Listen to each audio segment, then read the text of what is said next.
Hey, what is up, my twisted gremlins, and welcome to our bonus episode for the Indigo Disc DLC, just like I promised.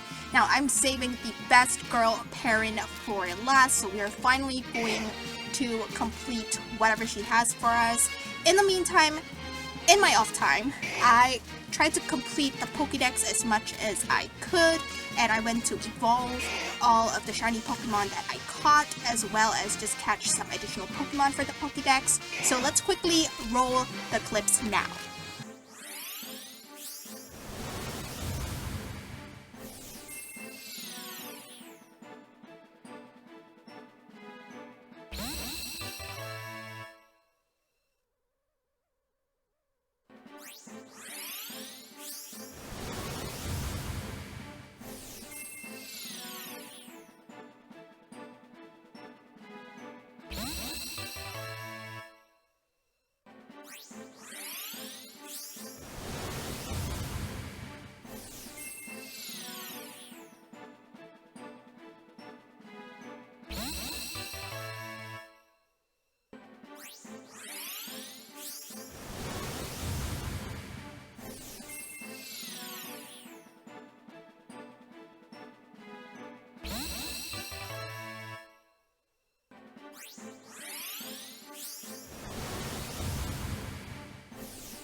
Alright, now that we're back, let me just pull up the Pokedex real quick.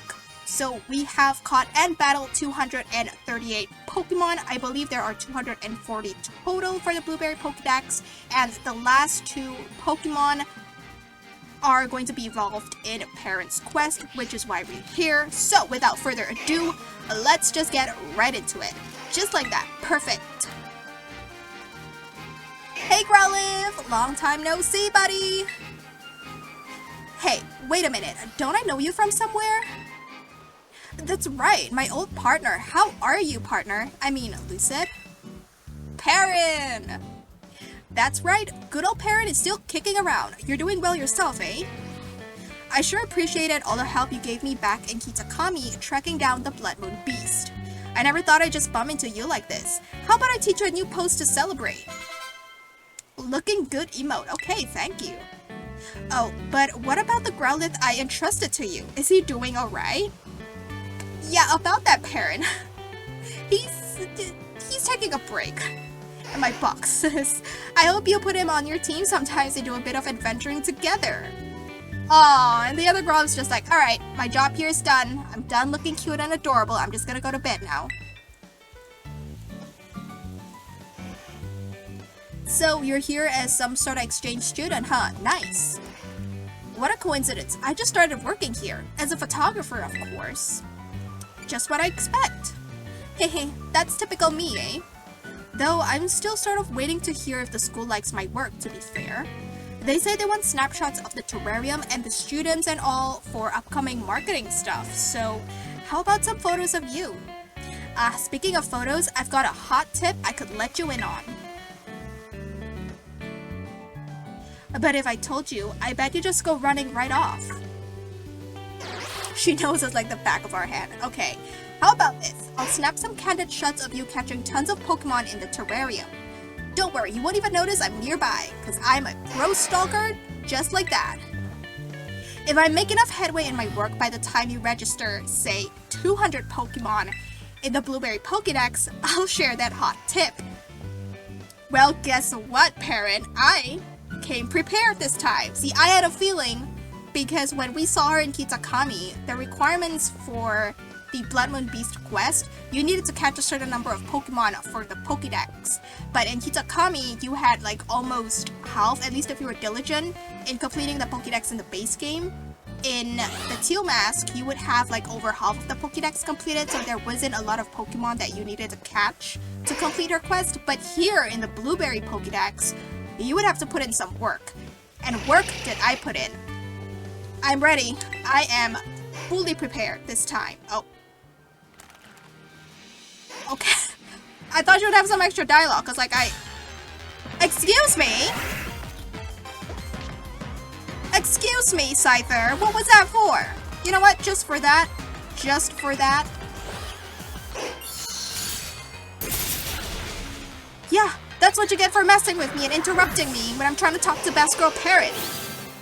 Sheesh. The nerve of these Pokemon sometimes. Anyways, hello, hi. Hey, Lucid, don't tell me. You already got yourself 200 Pokemon from the terrarium? Impressive. It was hard work. Well, look at you, putting in all that effort. I like to see that in a kid. You probably know more about the Pokemon in the terrarium than I do, and I got here first. I guess you've earned yourself that hot tip. Take a look at these photos, would you? Oh, that's right. Okay, so that's probably Paradox Entei. And that's Paradox Raikou. Okay, I like how it's just showing the back of its tail. Okay, so I sort of guessed it already because in the trailers, they literally just outright showed Paradox Raikou as well as the Paradox Cobalion? Yeah. And then previously we had the Paradox Suicune and Paradox Virizion. So unfortunately for those two Paradox Pokemon at the time, at least at that time when they ran the event, the Terra Raid event, I unfortunately was overseas, so I just never got to catch those Pokemon. I do not have those two Paradox Pokemon, but I think they're gonna get a rerun sometime next year, so that's great news. However, they did officially tease Paradox Raikou and Cobalion in the trailers, and apparently you'll be able to catch them in-game. Now, again, common sense, right? If you use your brain a little bit, you'll be like, wait a minute, those Pokemon come in threes. We're probably gonna get the other one as well, meaning Paradox Entei and Paradox Terrakion in this quest. So that's really, yeah, I kind of, put two and two together and I was like, okay, alright, I see you, Game Freak. See, I kind of wish that they would not have revealed the Paradox Raikou and Cobalion, like tease it a little bit, but not like outright show their entire design. Okay, see those strange Pokemon? That first one's called Gouging Fire, and that other one's Raging Bolt. Totally unknown Pokemon in totally unknown places. If they're real, it'll be a huge deal.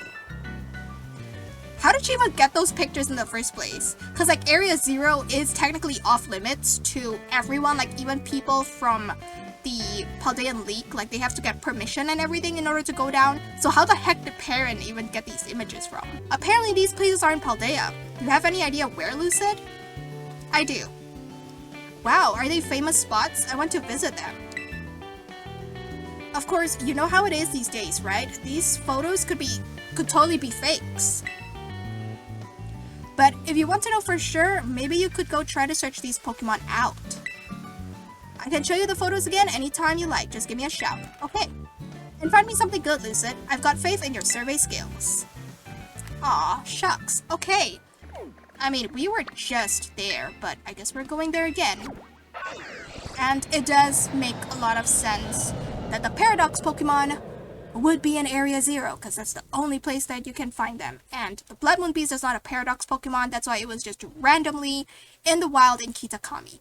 Fortunately, it didn't like maul someone to death, some Kitakami villager to death, something, while it was there. I didn't really remember. Okay, the Raikou, I remember it was near the water. The Entei, I'm not too sure where it was. It looked to be like a high up area, like on a cliff. So I'm gonna have to do a little bit of exploration in the Area 0. So I'm just gonna cut back until we find them. Would you look at that in the distance? It seems that we found it.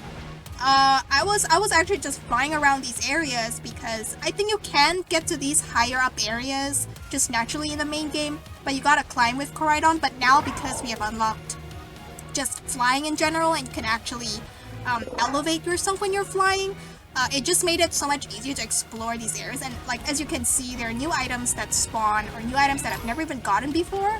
So yeah, I was just exploring these upper areas because that it also looked like where Gouging Fire would be, and yeah, we managed to find it, which is great. So, I mean, look at that design, that's really cool. So it's like a Triceratops, or something along those lines of a Triceratops, right? I mean, they're all... Okay, so I think out of, like, the Paradox, Suicune, Raikou, and Entei, I think I actually like Entei's one the most, the design. Because, yeah, I mean, listen, right? It's just, again, it's just personal opinion. I didn't really... I don't know, I just didn't really vibe that much with, like, I think Walking Wake and Raging Bolt. Yeah, I mean, I think Raging Bolt's design has grown, like, a little bit on me, but I remember when I first saw it, I was like, what is this thing? Yeah, I think from the get-go, I just really like Gouging Fire's design the most out of the three of them. Yeah, it's really, really cool. I mean, base Entei is really cool as well. It is based off a lion too. So, yeah, I mean, I love it. I mean, that headpiece, that's a statement piece right there. Okay, hello. Alright, I guess we're just getting right into it. Okay. Well, I mean, I'm guessing if there's fire in your name, then you must be a fire type.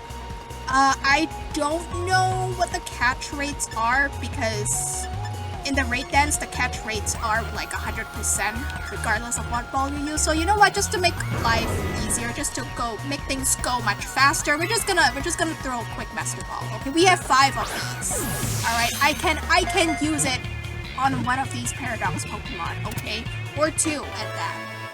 Thank you. Nice and easy. Simple and clean. Listen, I think the Paradox Pokemon in Violet are pretty cool too. Like, there's some pretty cool designs like Iron Valiant, right?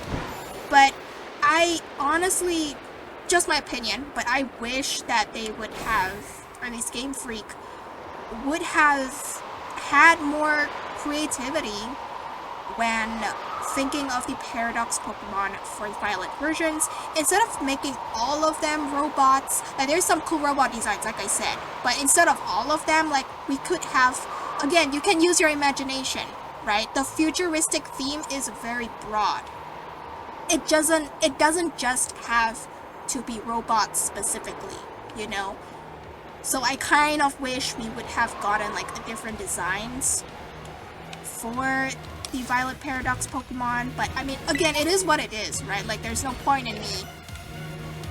Oh, there we go. I found it. It's just barely phasing in and out of... But I think, like, just first impressions, Raging Bolt was just so weird for me, but looking at it now in-game, like, the model in-game, it's not as bad as I thought. I think, again, like, after a bit of time, the designs do grow on me, okay? So, yeah. Let's go.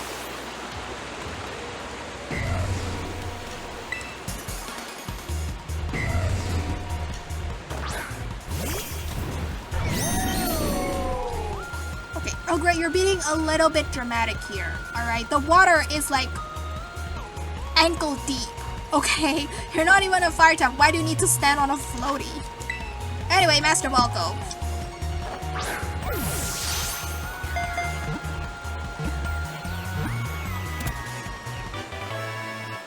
Okay, with that being said, we're done. We got him. We got him, guys. Okay, Perrin, I'm back. I completed what you asked me to do. They're not fake. They actually do exist. Wow, Lucid, that Pokemon. Isn't that the Pokemon from the picture? Well, that's a real-life Gouging Fire. Just look at the shape of its head. There are rumors that say this fellow can make magma erupt from the ground just by roaring. Haha, if that were true, then this thing would be a real fearsome threat to face. Now, let me just snap a couple of photos here. This could mean the other Pokemon I showed you is real too. Report back to me if you find it. I've already done that, Perrin. Way ahead of you. Like I said, I came prepared this time around. A real raging bolt. That neck is... Boy, that neck. It's almost too much to fit in one frame. Rumor has it that this fellow can cover the whole sky with dark clouds and bring lightning crashing down just by swinging that long neck around. Alright.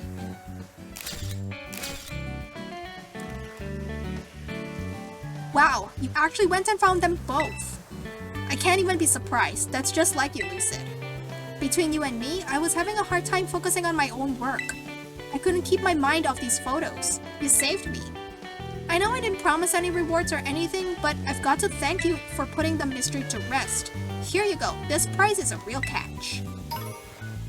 A sport ball. Okay, I mean, we got one from the item printer. But it's nice to get one here as well. It's wild how much mystery is left in the world, isn't it? When you're a kid, you can just run wholeheartedly wherever you want, but it's not so easy when you get older. True. You keep running, Lucid. Find unknown Pokemon, have grand adventures. Do it for me. And now, I think I'd better get back to work. Aw, all's well that ends well. Okay. Alright, anything else you have to say, Perrin? They keep adding more and more functions to these camera apps, you know? As a photographer, I guess I gotta be able to use filters and all that to stay cool, huh? Alright. Okay, so that just neatly wraps up Perrin's quest. Let me check as well. Oh, okay, yeah, that was right. So we have the completionist, like, little ribbon there for the Blueberry Pokedex. Okay.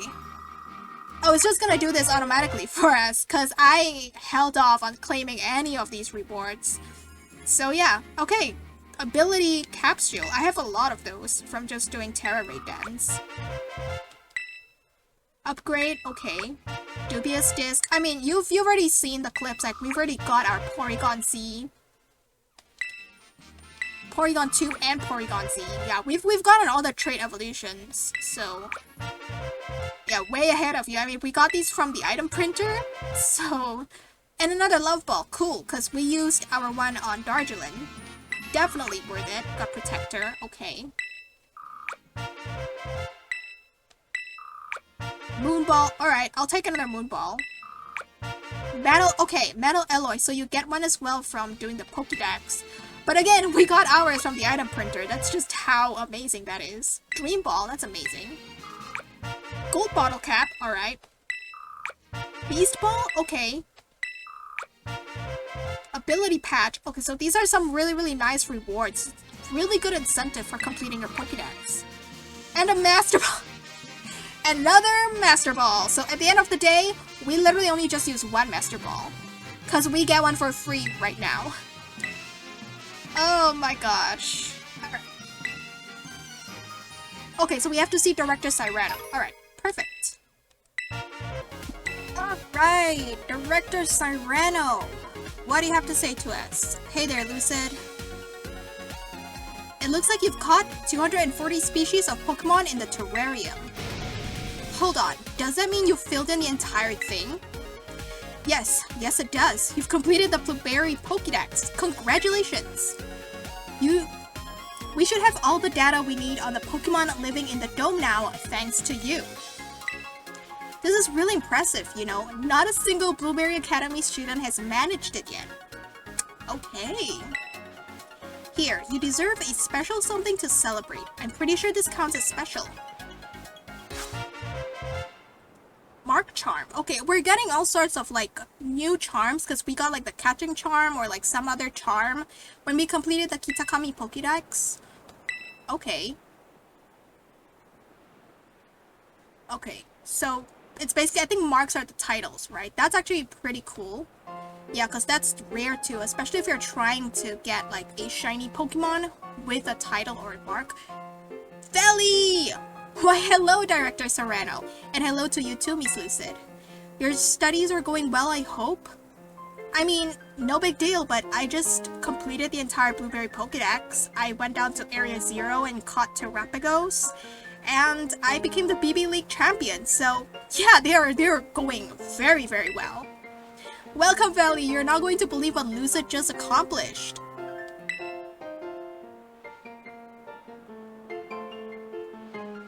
Upon my word. It seems you're making quite the splash here at Blueberry Academy, as you have elsewhere. Yeah. Hey, I knew I picked the right student for this program. While Director Cyrano is giving himself a hearty pat on the back, allow me to reward you with a small gift. Students who achieve great feats such as these deserve to be recognized for their hard work. This congratulatory message, penned by the company that certifies Pokedex completion, is for you.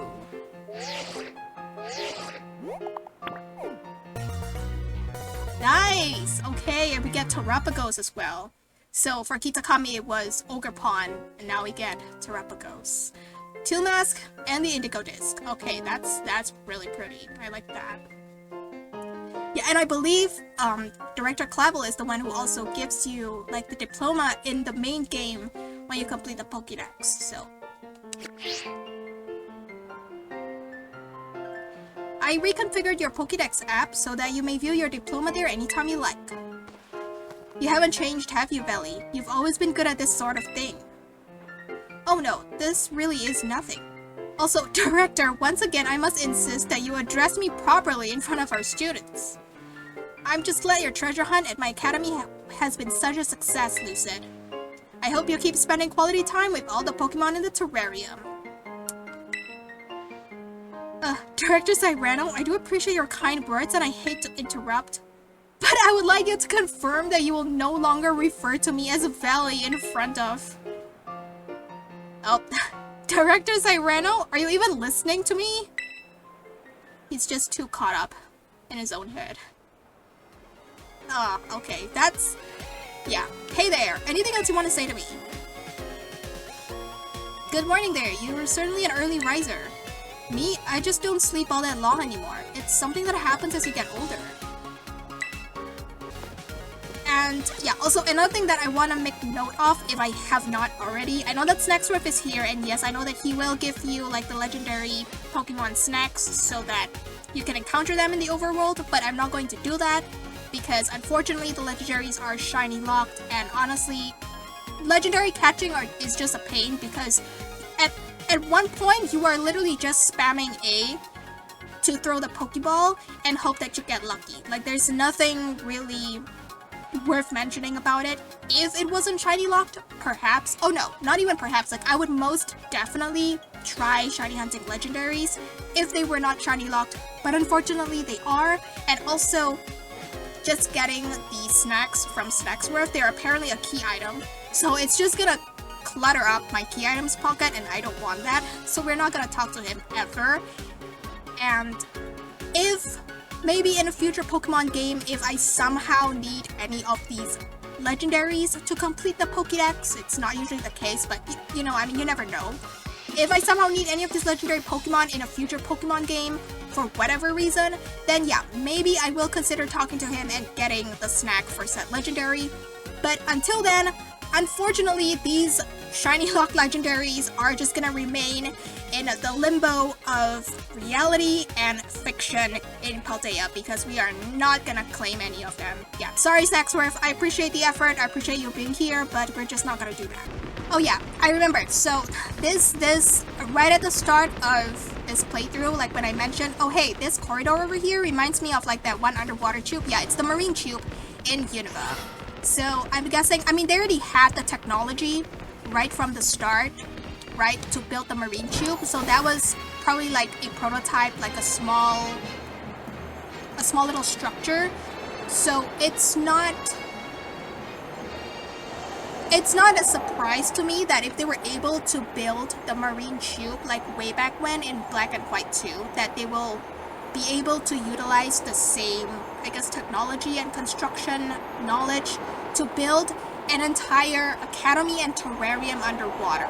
Like, this is just the expansion of that, so I am definitely not surprised that they were able to achieve this, and it's also in Unova, because, yeah, Blueberry Academy is in Unova.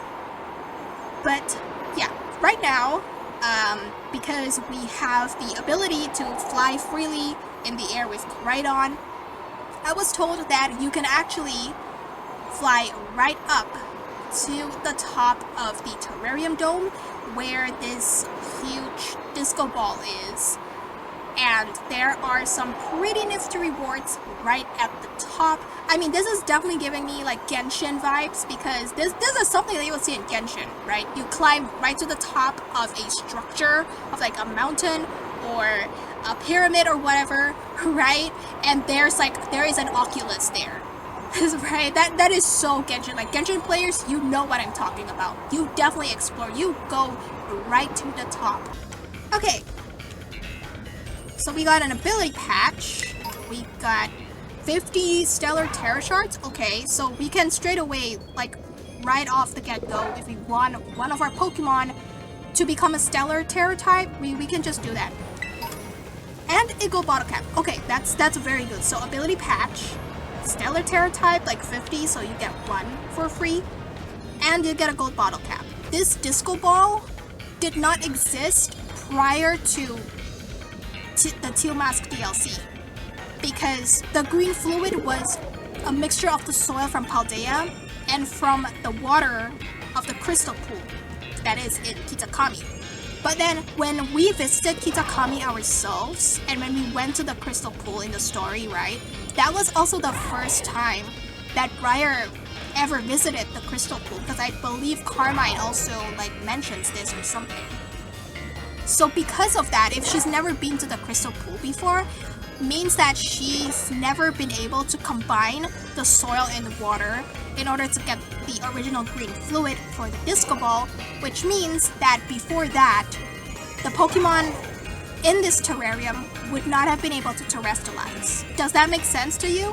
And then after we went to the Area 0 Underdepths with Kieran and Carmine and her with Terrapagos, and then she was able to get the, I guess the Terra Crystals, I forgot, but or was it the water as well? Yeah, she was able to get some of the stuff from there and combine it with the green fluid that she already has, and then that turned it this rainbow color, and it also made the stellar type Pokemon be able to appear naturally in the terrarium. Yeah, I was thinking about that, and I was like, wait a minute, which means that like terrestrializing is pretty new in the Blueberry Academy as a whole, and it would also make sense continuity wise, because when we fight with Carmine and Kieran in the Teal Mask, neither of them have a Terra Orb. It's only once we get back to the Blueberry Academy, which is after Briar was able to create this disco ball over here, that Carmine and Kieran are able to terrestrialize. And you, we don't need a tutor. Do us a favor and toddle on home, would you? Hey, Gritty? Lucid kindly agreed to come here and help us out. So talking to her with that kind of attitude is unacceptable, right? Oh. Damn, okay, yeah. Ari is the type of person, like, you know how they say the nicest people are the scariest when they're angry? Ari is literally that. Gah, yeah, no, totally. Sorry, Ari. Sorry, who? Oh, what I meant was sorry, Lucid.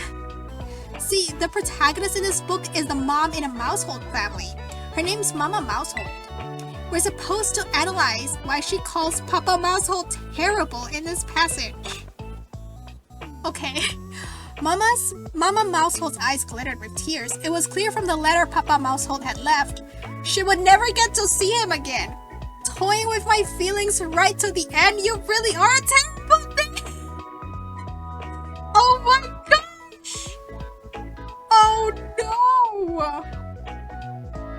Oh my god, Papa Mousehold left to get some milk and he never came back! Are you trying to tell me that there is divorce in my Pokemon game? Listen, it was really kind of you to help us out. We prepared a little thank you gift from all of us, so here you go. Okay, gold bottle cap. Nice, nice, nice. Oh, okay, so we get the Team Star outfits. Oh, that's pretty cool. And let's do Team Star's pose together too. Here, I'll teach you how to do it. The Hasta La Vista emote. Nice. Well, apology not accepted. Wait, for real? Why do you guys get to decide that I just be weighed down by your problems? I'm your friend, right? So you should come bother me more. Lean on me. That's what actually make me happy. Aww. And if things get real bad, I can just hack into the school system and fix your grades anyway. No, Penny! Penny, no! That's a terrible idea! It was great until the last sentence, okay? I was on board with you until the last part. Yeah, isn't that taking it a bit far? Penny, that's illegal. You can't do that. Sorry, that was a joke. So, I believe there was also a cave. I was told that there was a cave that I missed that had a lot of items in it. But I don't think I saw it, so we're gonna do a little bit more exploration and we'll see if we can find it. Yeah, okay, I think this is what my friend was telling me about. There's like a cave in the Under Depths that I missed that had a lot of items in it. But, okay, I'm gonna need to find another stellar Pokemon to fight because that's what opens it up. So yeah, alright, time to find the stellar Pokemon then. Oh my gosh, okay, I finally found it. I did not see this at first. Okay, simplified explanation. So from the room, so you'll enter from here, right? And then there's this room with the spiral rim all the way down, right? You want to go onto this Terra Crystal over here, the one right here. If you look up, literally right next to the huge big chunk of crystal, you're gonna see a little opening over there, a little circle. That's where you want to go. I was looking for this, so this is where you want to go. Like right here. Careful not to fall because that's the abyss down there, but you're gonna have to come here and you're gonna have to fly up over there. That's where the Terra Garchomp is gonna be. Okay. Alright, let's go and claim our items. So the item, the location itself, the secret cave, is pretty easy to find. Again, it's, see this huge crystal over here? There you go. Just climb up and it'll be here. Okay, what do we have? Terra Shards. Okay, well, yeah.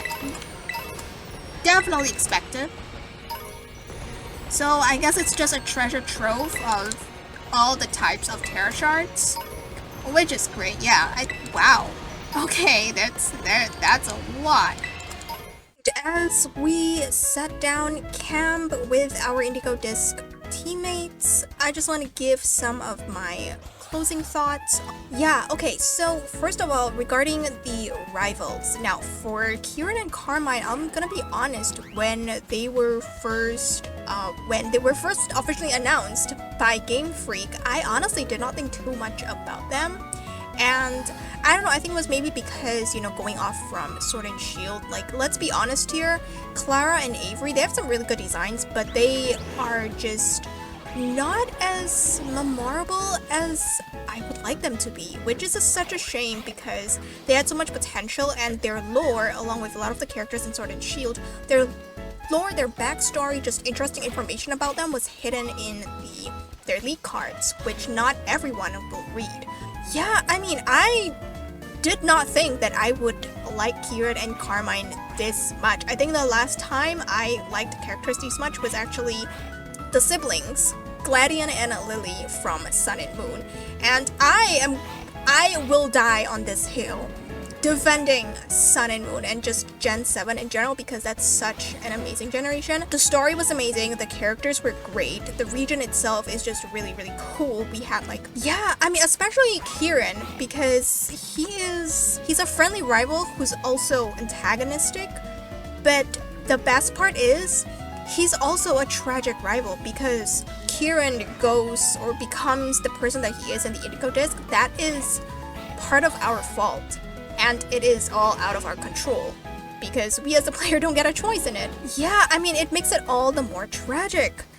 But also, like, we also see in the end that, you know, they were somehow able to redeem Kieran. I mean, it is a Pokemon game, so I didn't think that they would leave things on a bad note. I also thought, well, okay, I know it was a popular theory, and I'll admit that I was somewhat convinced, right, that Kieran was acting that way because he was possessed by the Peach Pokemon that was teased in the Teal Mask, the leader of the Loyal 3, the real mastermind. Yeah, it's a Peach Pokemon. I'm gonna call it the Peach Pokemon because we don't know its official name. I don't know its official name yet, and it is based off Momotaro. So yeah, I'm just gonna call it the Peach Pokemon. But yeah, I mean, I thought that Kieran was possessed because you had that line from Carmine who said like, Kieran's not being himself.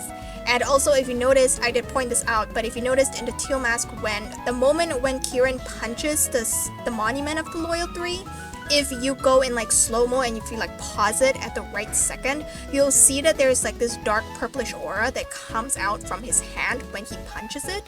Also, oh yeah, okay, oh my gosh, I totally forgot, but right before that battle, right before he punches the statue, if you remember, where was Kieran at before that? Exactly, he was standing coincidentally in front of Peachy, the old grandmother who had a general store in Kitakami. He was standing right in front of that shop when he realized, like when we straight up lied to his face. And after that was when he started changing, and then Carmine also points it out, and he punches the statue and the Loyal 3 get revived. So, my theory, knowing what we know now, is that the Peach Pokemon sort of imbued some of its powers into Kieran, and also, you know, because obviously he was in a very dark place at that moment of time, right? There were a lot of negative emotions. And what the Peach Pokemon did was to feed off those negative emotions, to amplify them, and to make Kieran act the way that he did, and also to imbue some of its power into Kieran so that, you know, taking advantage of his negative emotions at that time to revive the Loyal 3. Like, that was all calculated, and obviously Kieran was an unknowing victim in this. But that is as far as the Peach Pokemon did to Kieran. It didn't just outright possess him, which is why, yeah, that attitude from Kieran was inherently, it was always been there. And if you actually look, when you defeat Kieran, like the very first battle with Kieran, he has like his eyes literally lose their shine for a moment. And it's sort of a foreshadowing because this wasn't a possession by the Peach Pokemon, because it just meant that like, yeah, that was always a part of Kieran from the start. It's always been there. It was just that the events in the Teal Mask is what further brought out that side of him. Also, whole thing where we went to Area Zero, I mean, that happened so fast. Like, right after we defeated Kieran, we just immediately went to the Area Zero Underdepths. Like, there was no time to process that. Like, even Drayton was like, oh my gosh, like, everybody is still, all the information is outdated because Kieran is no longer the BB League champion, it's the player. I'm not gonna lie, if our player character did not send out Koraidon or Miraidon, Kieran would actually be dead. Like, I think that was, we moved too fast from that. Okay, we moved on way too fast from that. I was rewatching my footage when I was editing the videos, and yeah, if we were not quick enough, Kieran would actually have died, straight out. Terrapagos, the bear form, the base form of Terrapagos is kind of cute, even like its terrestrial form. Its stellar form though, I mean, I know that it literally was, like, we were shown it in the Scarlet book or the Violet book, like, it was literally shown to us right there. I don't know, I mean, it's probably gonna take some time, like with the Paradox Pokemon. The design of the stellar form, just the stellar form of Terrapagos, I think it's gonna have to take some time for it to grow on me. And then also, another thing that I want to, okay, this one's not a nitpick, this one I genuinely feel this way, okay, and maybe it's just me, but I'm gonna get it out there. So, the whole ending, right? Now listen, the whole ending was cute and all, like, there was this moment, the moment when Kieran finally snaps out of it and he gets his shine back into his eyes, like, that was such a heartwarming moment, okay, I love that, and the way, like, just the music starts playing, okay, it was great, I loved it, but the lesson that Game Freak was trying to tell the player was like, you and your friends can achieve so much more together, right? But for me, at least for me, my takeaway from the ending wasn't, oh, teamwork makes the dream work. No, it was, if you're not the main protagonist, the player, get fucked. They could somehow shoehorn in that there isn't just one Terrapagos, even for a legendary Pokemon. Right? Like, they literally show it in the anime, like, Lugia has, like, a baby Lugia, you know? So, yeah. they could very have easily had 2 Terrapagos, right? And then 1 Terrapagos goes to Kieran, and the other Terrapagos goes to the player. At least what I would have done is that, first of all, make there be more than 1 Terrapagos. Have there be like 2 Terrapagos, right? Just like with our box legendaries. Because it's not impossible, right? In terms of like, if you want to make it make sense, it's not impossible, okay? Because there are literally 2 Koraidons, 2 Miraidons, more of them. They're Paradox Pokemon, right? So instead of giving us the option to catch that Terrapagos, because technically if you think about it, like Kieran caught it first. And I mentioned this as well in my video, like I can't even fault him for that because Terrapagos wasn't even ours to begin with. Like yeah, it happened to see us first, but we were not its trainer, we were not its owner. And the fact that Kieran immediately threw the Master Ball, it's like first come first serve, you know? He threw it first, the Pokemon is rightfully his. I feel like after we helped to calm down the Terrapagos that lost control, right? Like Kieran gets a redemption, not only in his character, but he gets a redemption where he realizes, like, you know, he apologizes to Terrapagos and is like, hey, I'm sorry, you know, for what I did. I was reckless. I ended up hurting. It's technically not Kieran's fault. It's not totally all his fault, is what I'm trying to say, because Briar did also instigate him to go and terrestrialize the Terrapagos, okay? But, like, Kieran realizes he is partly to blame and he apologizes not only to everybody else, but also to Terrapagos itself. And it could be like a moment where he doesn't have to use a Master Ball, he can just, because his Master Ball broke out, right? It's gone. There's no recovering that. But it could be a moment where, like, when Kieran, like, sincerely apologizes, Terrapagos sort of acknowledges that sincerity and acknowledges the strength that he has, and it's like, hey, you know what? You're pretty cool. Let me be your Pokemon. And then Kieran catches it in just like a regular Pokeball, and it sort of shows his growth. Like he doesn't need the guaranteed Master Ball catch. You know, he can catch it. He was recognized by the legendary Pokemon, and he was able to catch it in just a normal Pokeball. I think that would have been nicer, you know. And then obviously the reason why there are 2 Terrapagos is because then the player can also, they could shoehorn in something, right?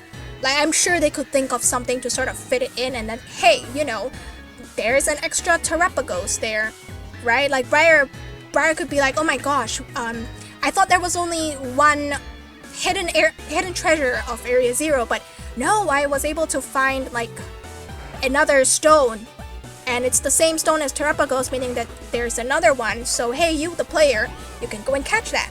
On the note of Briar, I was initially kind of disappointed because, you know, that she wasn't evil, but now that I think about it, now that I've had time to, you know, sort out my thoughts and just mull over the ending, right?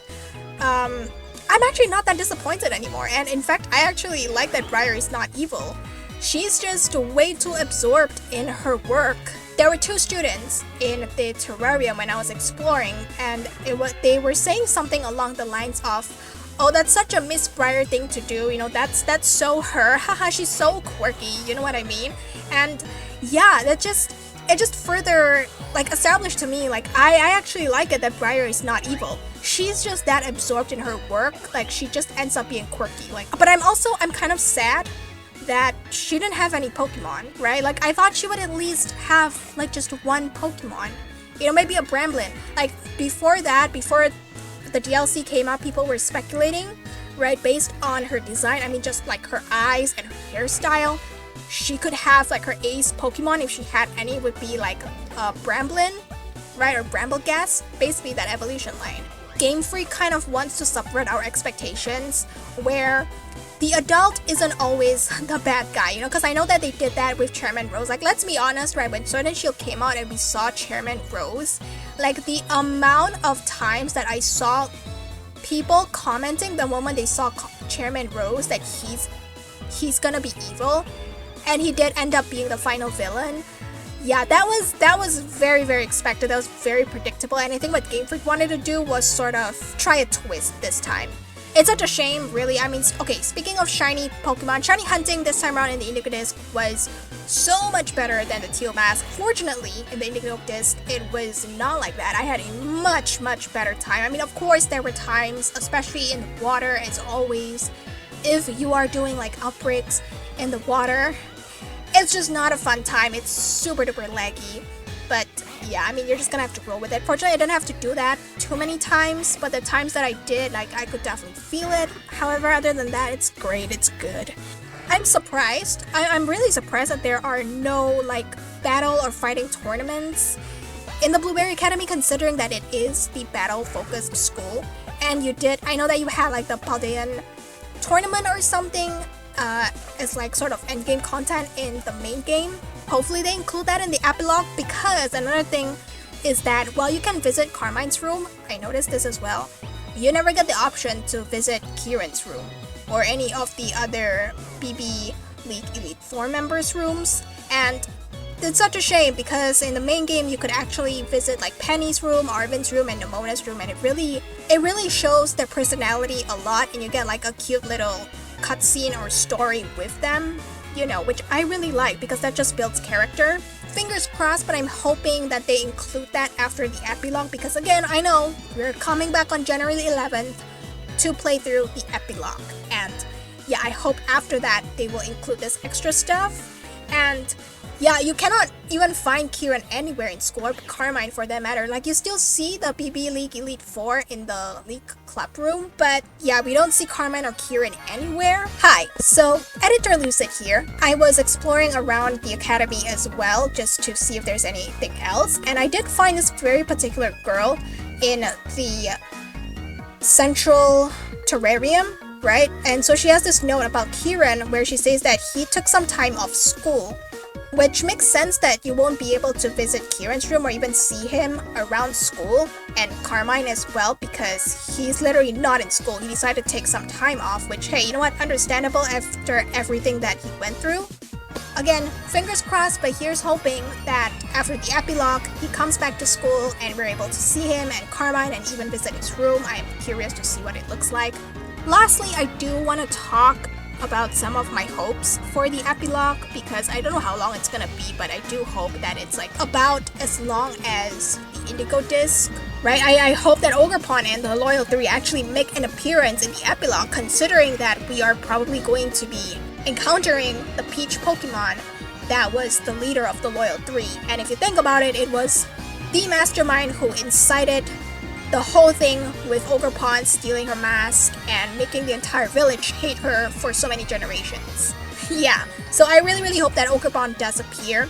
And not only that, I also hope that Kieran will be able to get some closure with Ogerpon. In the epilogue, it shows that, because we know that now Kieran is back to being like the good cutie patootie boy that he is, right? But I do also hope that he retains a little bit, not the mean-spirited side of him. Like, he stands his ground a little longer. Like, his personality has changed to become that sort of like a combination, like a duality of like the shyness, but also like he's not such a pushover anymore, if that makes sense. I hope that that's his character going forward, and I think it also makes a lot of sense. You know, he's able to embrace his light and his dark side, right? He's able to finally embrace both of them and be like, both sides are me. Thank you so much for watching my Indigo Disc playthrough using only shiny Pokemon. I do want to apologize that these videos took much longer than I wanted them to, but hey, you know what? Better late than never. Yes, I still wanted to get them out before the end of the year. And yeah, with that being said, I hope that you guys will have a very happy new year, and that we can all go into 2024 on a positive note. So yeah, I'll see you guys in the next video.